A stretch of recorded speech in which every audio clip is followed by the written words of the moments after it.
Hello and welcome back guys in my yet another video. So in this video we are going to discuss about the SFM strategy. Much awaited video, काफी request आ रही थी मेरे पास में इस video के लिए। तो चलो स्टार्ट करते हैं। लोगों के लिए strategy video for June 25 already uploaded है, अगर नहीं देखा है तो जाकर फटाफट देख लो।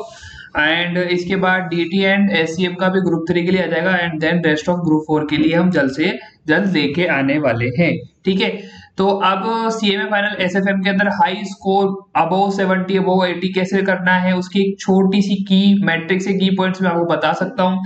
फॉलो आपको करने हैं, मैं सिर्फ गाइड कर सकता हूँ।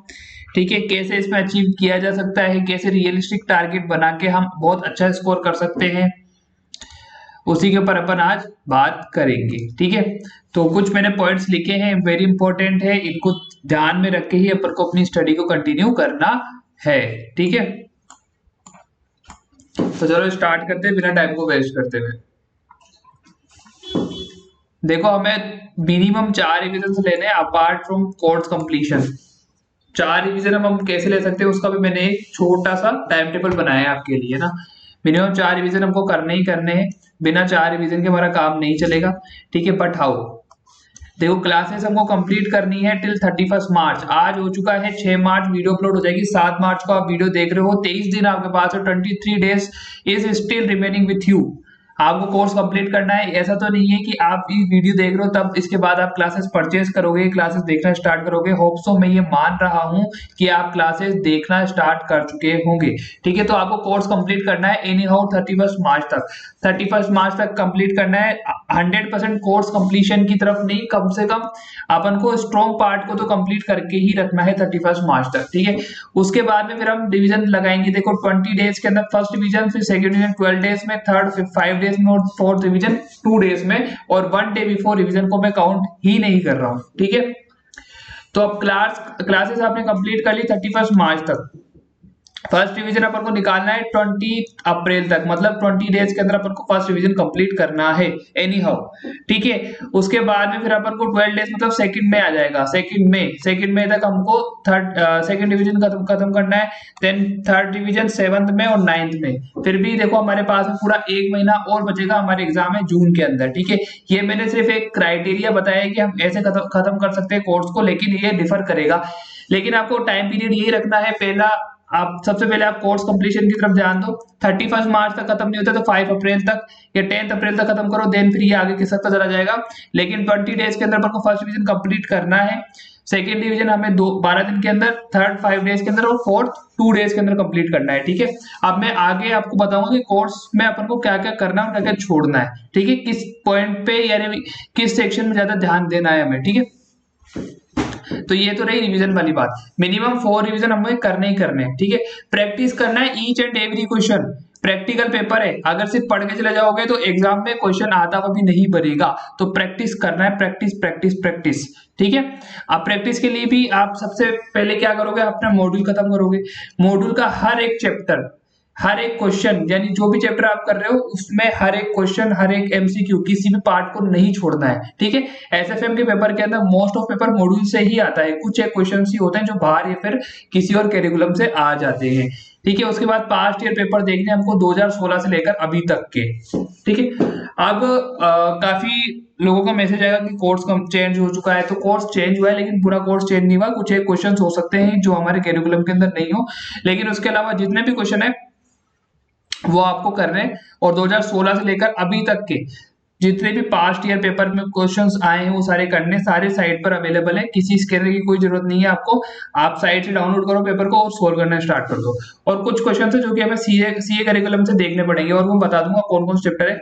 लो मैं बता ही देता हूँ, जैसे कि आपको बॉन्ड वैल्यूएशन के अंदर कुछ क्वेश्चंस, जैसे कि एम्बेडेड डेरिवेटिव्स वाले जो क्वेश्चंस, या फिर कुछ क्वेश्चन है जो कि आपको सीए करिकुलम में देखने पड़ेंगे, बॉन्ड वैल्यूएशन के अंदर और डेरिवेटिव्स के अंदर, और कुछ एक क्वेश्चन फॉरेक्स के अंदर। वो मैं आपको आगे बता दूंगा, गाइड कर दूंगा कि कौन कौन से क्वेश्चन आपको देखने। और एक मेरा पीडीएफ भी जो मैं आपको शेयर कर दूंगा अभी, या फिर टेलीग्राम ग्रुप में ऑलरेडी अवेलेबल है, आप वहां से जाके क्वेश्चन सोल्व कर सकते हो, क्योंकि मैंने सीए करिकुलम से कुछ क्वेश्चन उठा के आपके लिए पुट किए थे। ठीक है, तो इन तीनों के ऊपर हमको 100% रिलाई करना है, और इन तीनों से ही मॉड्यूल प्लस पास्ट पेपर और कुछ क्वेश्चन सीए करिकुलम के इनसे हमारा बेड़ा पार हो जाएगा और हम अच्छे मार्क्स से पास हो जाएंगे। ठीक है, अब सीक्वेंस हमें क्या रखना है, हमेशा पढ़ते time section B, section C, section A, section D. ऐसा मैंने क्यों बोला, क्योंकि सेक्शन बी के अंदर हमारे पास में बॉन्ड वैल्यूएशन आ जाता है, म्यूचुअल फंड्स आ जाते हैं, पोर्टफोलियो जैसा चैप्टर आ जाता है, बीटा आ जाते हैं। मतलब जो सेक्शन बी का वेटेज 35 मार्क का मॉड्यूल के हिसाब से, लेकिन ये आराम से 45 से 50 मार्क्स तक का एग्जाम में देखने को मिलेगा। पेपर आता है हमारा 128 मार्क का।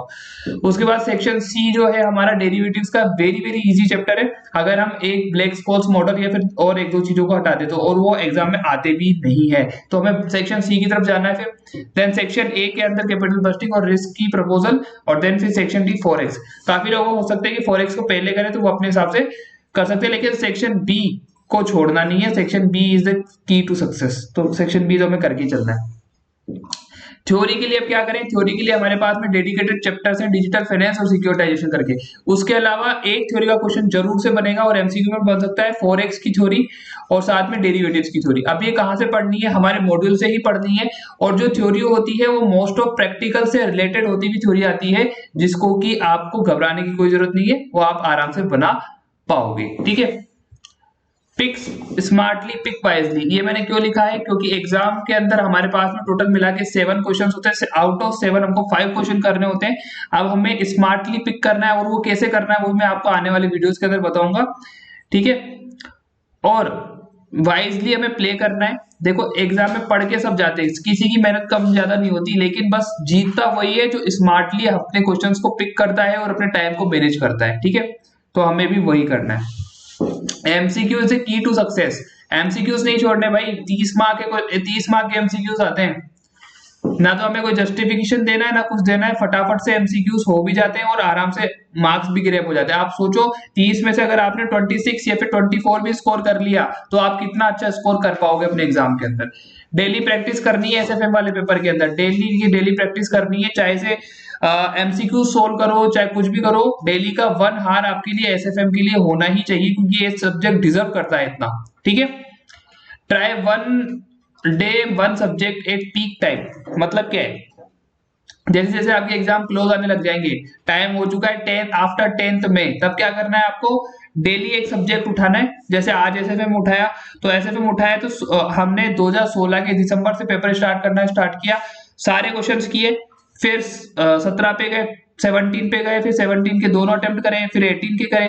तो ऐसे करके हमको सारे के सारे पेपर सोल्व करने और डेली एक सब्जेक्ट के साथ में एक करना है। जैसे हमारे एग्जाम होते हैं सबसे पहले लॉ का, फिर एसएफएम का, और फिर ग्रुप 4 के जो सब्जेक्ट्स हो रहते हैं, मतलब अल्टरनेटिव डे पे, तो वैसे ही हमें पढ़ाई भी करी ताकि हमारे दिमाग के अंदर, हमारे माइंड के अंदर वही सिनेरियो बार बार जनरेट हो सके। ठीक है, टेस्ट देने हैं, अब हमें टेस्ट बहुत सारा भर भर के टेस्ट देने हैं, चाहे खुद से दो, 3 घंटे का टाइमर लगाओ और खुद से कॉपी चेक करो, या फिर आज का होने वाले टाइम में हो सकता है कि मैं टेस्ट भी आपके लिए लेके आऊं। ठीक है, उसके लिए हम बाद में देखेंगे, लेकिन आपको टेस्ट जरूर से देना है। ठीक है, जैसे एक चैप्टर कंप्लीट हो रहा है तो उसका टेस्ट दो, सेल्फ एनालिसिस बहुत ज्यादा जरूरी है। ठीक है, और इन सब के साथ में ये सब चीजें तो आपने कर ली, और सबसे ज्यादा जरूरी है सेल्फ बिलीव। सेल्फ बिलीव इसलिए बोल रहा हूं क्योंकि अभी मेरे पास काफी सारे मैसेजेस आ रहे हैं स्टूडेंट्स के कि भैया आप डाउट आ रहा है, हम दोनों ग्रुप दे पाएंगे कि नहीं दे पाएंगे, हम एक ग्रुप दे पाएंगे कि नहीं दे पाएंगे, हमारा कोर्स कंप्लीट भी होगा कि नहीं होगा। तो ये सब चीजें छोड़ के हमें सिर्फ अपनी मेहनत पे फोकस करना है।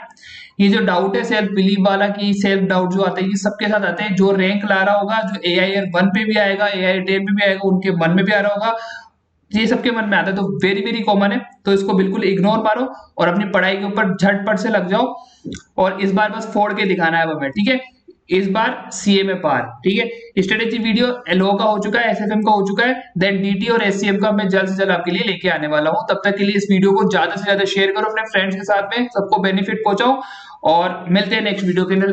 तब तक के लिए बाय बाय, थैंक यू।